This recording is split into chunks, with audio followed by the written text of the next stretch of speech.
ئەوانە تەنها لە پێناوی ئەوە شەهید بوون کە زێدی باب و باپیرانی خۆیان بەزێنێ. ژمارەیەک بەرکەوتەی چەکی کیمیاوی و کەسوکاری شەهیدانی ناحیەی بالیسانن.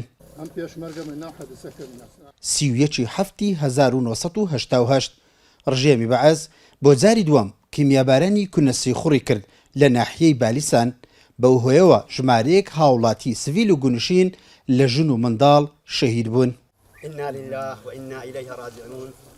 ئەو هەموو مەعاناتەی دۆڵی بالیسان ئەو هەموو ئەزیەتەی کەسوکاری شەهیدان لێرانە تەماشاکەیە حکومەتی هەرێمی کوردستان هیچ ئیجابەیەکی نییە لە بۆ ئەو خەڵکەی ئەوێ ڕۆژێ خەڵک لە بۆ قەزیەی نەتەوەی لۆ کوردایەتی شۆڕەشیەکرد کە تەماشاکەیە ئێستا ئەوانەی کە شۆڕەشیان کردیە ئەوانەی ماڵوێران بووینە ئەوانەی چیمیاباران کراینە ئەوانەی تەسحیەیاندا ئەوانە وەلان درایە خەڵکی خۆفرۆشی ئەو سەردەم و جاشی ئەو سەردەم و پیاوی حکومەتی ئەو سەردەم ئەوڕۆ ئەوان حکمیان بەدەستە و ئەوڕۆ ئەوان لە ڕێزی هەرە پێشەوەی بردومانەکە ئێوارەکەی سیێش پاش ساری پاسر لە بالیسان ساری پاسر هات دیسان ئەمە مەزمعمارێک بووین گواسمانەوە کونەسی خوڕ قاسماوە لەوێندەر نیشتەجێ بووین نەمانویست بچینەوە ناحوق ڕژێمی بەحەس لەوێندەر گوتمان دەژین ساری پاسر ئەمەی هات بردومان کرد و عینی ئەوانە خێزانە بوو ئەوان یەکی کوڕم بوو یەکی هەر خار حەمەد هەر زاوان بوو شەید زەفەرەوانی شەر خزمم بوون بەڕاست ئەمەیان خزم بوون.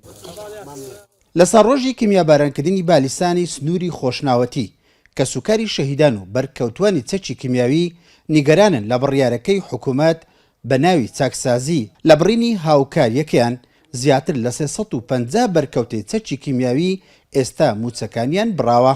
لەسەر گۆڕی کەسوکاری سەربەرزی شەهیدان چاوەڕوانی پاداشتێکی زۆر بوون لە حکوومەتی خۆماڵی خۆمان بەداخەوە کەسوکاری شەهیدان شایستەی ژیانێکی زۆر لەوە چاکتر بوون.